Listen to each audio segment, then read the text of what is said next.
खैर मैं तो अभी तक एक गुरु भी नहीं हूँ, मैं विद्यार्थी की भूमिका में रहना चाहता हूँ, क्योंकि मैं अर्थी और ऋणी हूँ विद्या का। अभी तक वो पद मिला नहीं है कि मैं गुरु के रूप में बोलूं और मैं बड़ा गुरु। आपका मैं ये बेटी जो बोल रही थी आगे आप करें, ये अपना ही नहीं बोल रही थी कि मेरे में ज्ञान है, ये अपने पीछे के माँ बाप की उनके संस्कार बोल रहे थे। वो पुजारी का बास गांव बोल रहा था।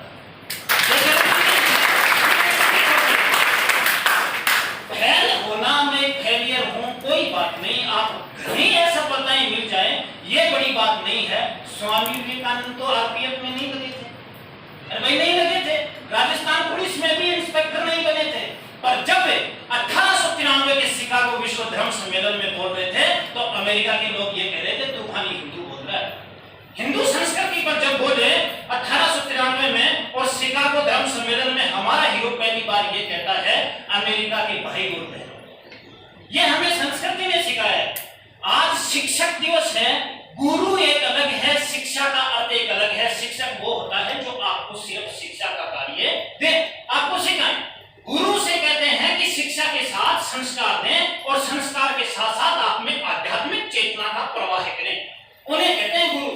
और ये सारे काम मेरा 6-7 साल का अनुभव मान लीजिए, मैं शिखर से लेकर श्री माधोपुर तक की कोई कोचिंग छोड़ी नहीं है, पर मैं आपको ये बता देता हूं कि ये चाहे आप मानिए इस बात को मत मानिए कि सर मनोज जी आप इन बच्चों के साथ साथ संस्कार भी शिक्षा के साथ डाल रहे हैं। मैं ऑफिस में बैठा था कि सर बहुत विद्यार्थी आ रहे हैं कोचिंग में, ऐसा क्या है आप भी पूरे हॉल को भर लीजिए। इनका एक आंसर था देखो सर ऐसी बात है मैं कम खा लूंगा, मैं उस अक्षुणी सेना के कौरव नहीं लाकर बैठाऊंगा, 5 पांडु खड़ा दूंगा, ठीक है चल जाएगा मेरा काम, पर जो मेरे पास से बढ़ के गया वो अनोखा दिखना चाहिए।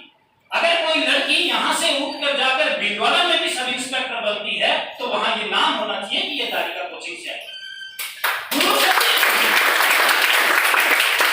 गुरु शब्द कौन था? चंद्रगुप्त मौर्य भारत के सम्राट थे, और मैं ये बात बार बार बोलता हूं कि चंद्रगुप्त मौर्य गणानंद को हराकर राजकिलम का खेल खेलने वाला एक छोटा सा बालक, और वो भारत के सम्राट बन गए। आप कभी चंद्रगुप्त मौर्य के बारे में देखना कि उत्तर से लेकर दक्षिण, हिंदुकुश पर्वतमाला से लेकर हिंद महासागर और पूर्व बंगाल की खाड़ी से लेकर पश्चिम का तट भारत का हुआ करता था, भारतवर्ष का राजा था। पर वो भी एक गुरु के हाथों से ही सुशोभित राज्याभिषेक हुआ था। सिकंदर जो विश्व का बड़ा महान विजेता था, सब कुछ उसने जीत लिया।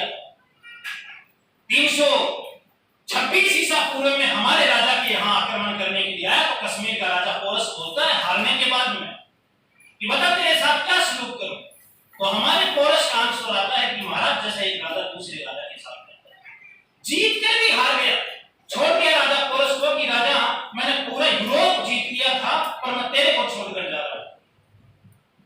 थोड़ी सी उसके शिष्य में आग अलग थी, सेनापति था सेल्यूकस निकेटर, गुरुजी भी तो हरा के आगे थे, अब मैं भी हराने के लिए चाहता हूं। 305 में कंदहार से आता है स्थल मार्ग से, और आकर आपको सामान्य में वो नहीं रहे थे गणानंद जो सूरा और नृत्य गान में अपना पूरा जीवन बिता दिया था। अब चंद्रगुप्त मौर्य था 305 ईसा पूर्व में जब यहाँ युद्ध करने के लिए आया तो न केवल चंद्रगुप्त मौर्य ने उसे हराया और उसकी सुंदर कन्या के साथ विवाह भी किया, देना पड़ा उसे। एक बार की बात बताता हूँ, गुरु का अर्थ बताता हूँ आपको। जब कार्नेलिया की शादी हो गई थी चंद्रगुप्त मौर्य के साथ, कार्नेलिया की शादी हुई चंद्रगुप्त मौर्य के साथ, तो अपनी बेटी से मिलने के लिए हर पिता जाता है। वो भी सोचा कि यार 2-3 महीने हो गए, मैं भी अपने भारतवर्ष में घूमने के लिए जाता हूँ। जब वो आए 2 महीने तक यहाँ रुके और जब जाने लगे तो भारत उत्सव का एक बड़ा पर्व मनाया गया, विदाई समारोह का आयोजन किया गया। महाराज चंद्रगुप्त मौर्य सेल्यूकस निकेटर के सामने हाथ जोड़कर खड़े हो जाते हैं कि महाराज आप मेरे शासन में यहाँ राज्य काल में आए, मैं कोई मेरे से गलती तो नहीं हुई? कि नहीं चंद्रगुप्त मौर्य आपसे कोई गलती नहीं हुई, मैं बहुत आज खुश हूं कि मैं भारत में मेरी बेटी मध्य राज्य पर शासन कर रही है और इसके कोख से जन्म लेने वाला पुत्र ये सम्राट बनेगा भारत का, मुझे नाना होने का अवसर मिला है, ये तो बहुत बड़ी बात है। पर एक बात है कि मैं जब से इस कंधार प्रदेश से भारत में घुसा तब से आपकी गुप्तचर मेरा पीछा कर रही है, क्या कारण है? अब कौन हिम्मत किसकी हो जाए? कोने में गुरु चाणक्य बैठे थे जो प्रधानमंत्री थे, उन्होंने हाथ खड़ा किया कि मेरी अनुमति से चल रहे थे गुप्तचर। बोले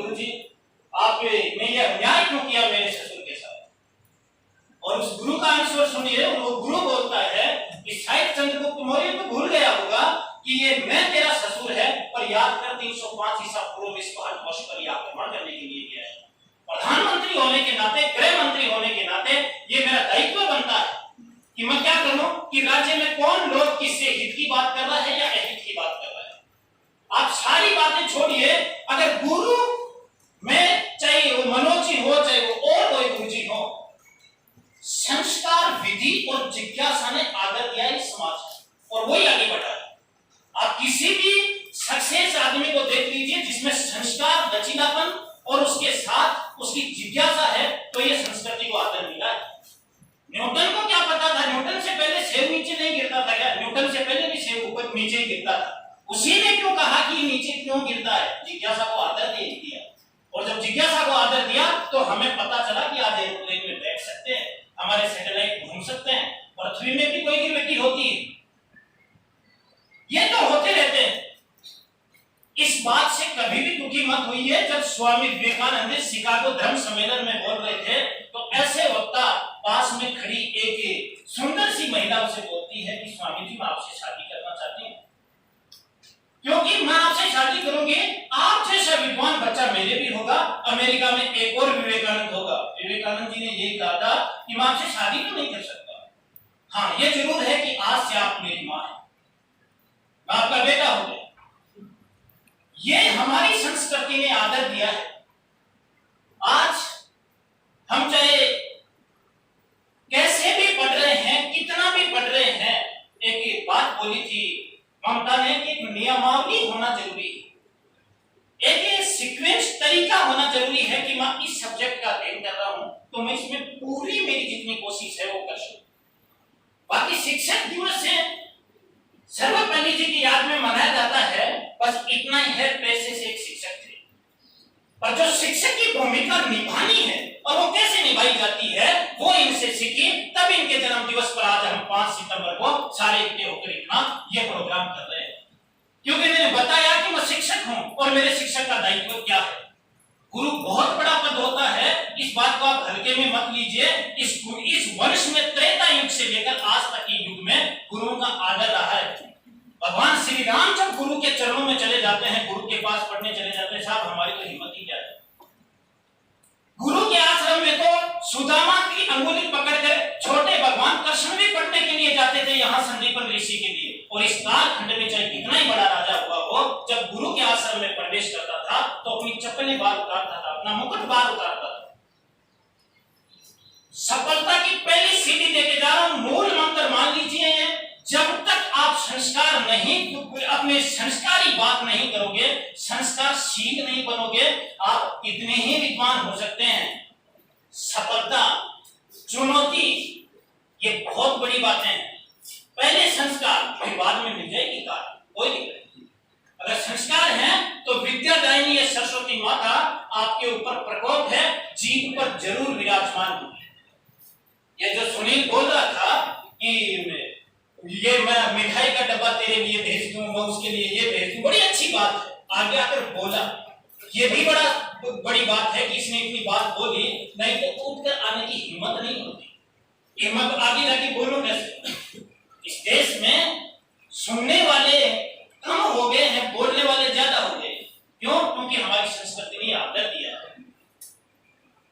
और मैं इसी के साथ आज का ये शिक्षक दिवस, मैं कल परसों भी बोल के गया था आपको, गणेश चतुर्थी के दिन भी, सही पैमानों में और सही मायनों में अगर आप एक अच्छे स्टूडेंट की तरह दिखना चाहते हैं, पहला आपका संस्कार और फिर दोबारा विद्या मिल जाएगी। मैं गारंटी लेके जाता हूं। अगर आप में संस्कार है, जो आपने सीख लिया, ये सीख लिया कि ये मेरा गुरुजी है, मैं इसे किस तरह से बात करूंगा और मैं इसे किस तरह से मेरा रहन सहन होगा और मैं कितना ग्रहण कर पाऊंगा, ये सब आपको मिल जाएगा, ऐसी कोई बात नहीं। आगे आना बड़ी बात है इस मंच पर। और आप ही के चेहरे जो आज मुझे से मेरे को लग रहे हैं, अगर इस दारिका से जुड़े रहे, अच्छी टीम से जुड़े रहे और गुरु भी ये वादा करे कि मैं मेरा 100% देने के लिए तैयार हूं, मैं मेरे बच्चे को जो मेरे पास में आ गया निराश होकर नहीं जाना चाहिए। एमजी कॉलेज की उस पीछे वाली गली में ये बात नहीं करनी चाहिए या मेरे में कुछ कमी रहेगी। ये गुरु से भी मेरा अनुरोध है कि जो काम करे शिद्दत से करें, परिश्रम से करें, फिर आप चमकने लग जाओगे।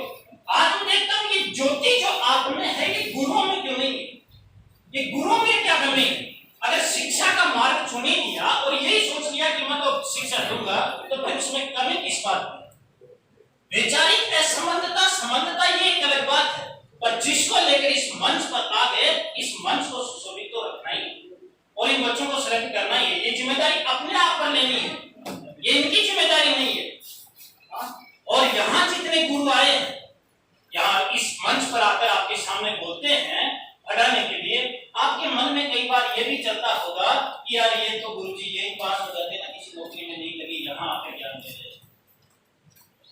अवतरणिका कहा गया है संस्कृत में सीढ़ी को। वो गुरुजन जो अपने शिष्यों को उस मंजिल की छत पर पहुंचा दे, वो सीढ़ी है ये गुरु, जो अपनी जगह रहती है। मैं देख रहा था, सुन रहा था, लड़कियां आ रही थी कि एक सड़क है, गुरुजी खुद रहते हैं और दूसरों को पहुंचाने का कार्य करते हैं। ठीक है, अच्छी बात है, पर ज्ञान वो दीजिए जिसे बाहर जाकर बच्चा ये बोले कि नहीं साहब, हमें शिक्षा तो मिलती है, इसके साथ हमें संस्कार भी मिलते हैं। और इस कालखंड में कोई भी, आज का नहीं, मैं भारतवर्ष से लेकर, मैं तो इतिहास का एक छोटा सा विद्यार्थी हूं, अभी वो ज्ञान ग्रहण नहीं किया जितना करना चाहिए था। क्योंकि ज्ञान तब ग्रहण किया जाता है जब महावीर स्वामी की तरह निग्रंथ होकर चेतना प्रकाष्ठा पर पहुंच जाए कि भाई अब ठीक है, अब मैं पूरा तीर्थंकर हूं, अब दे सकता हूं। तो तीर्थंकर बनने में तो अभी देरी, और आपके सामने जो टीम खड़ी है, मुझे विश्वास है कि आपको काबिल बना के छोड़ेगी। जुड़े रहिए हमेशा इसी के साथ, क्योंकि अच्छे बड़ी बड़ी इंस्टीट्यूटों से, छोटे गुरुकुल से निकलकर भी विद्यार्थी भारत के प्रधानमंत्री बने। रेनशॉन्ग था चीन का यात्री, बड़ी बात की औलाद था। चीन से उस समय भारत विश्व गुरु कहलाता था, क्योंकि नालंदा और विश्वविद्यालय तक्षशिला ये भारत में हुआ करती थी। तो साहब मुझे भारत की यूनिवर्सिटी में प्रवेश दिला दो, कि ठीक है। अब यहां जब आए, और वो चाणक्य प्रधानमंत्री जो चंद्रगुप्त मौर्य के समय राजकार्य में रहने वाला, एक जंगल में कुटिया में रहता है, और जब रेनशॉन्ग आया तो धोती सीधा था, आके बोलता है महाराज आप भारत के प्रधानमंत्री हैं। हाँ जी, मैं भारत का प्रधानमंत्री। तो कौटिल्य ने अपनी एक डिग्री को तो बुझाया और दूसरी को जलाया। रेनशॉन्ग भी अचंभित हो गया कि ये क्या कारण है कि आप, भारत की कोई संस्कृति है क्या कि आप एक डिग्री को बुझा दिया दूसरी को जला दिया?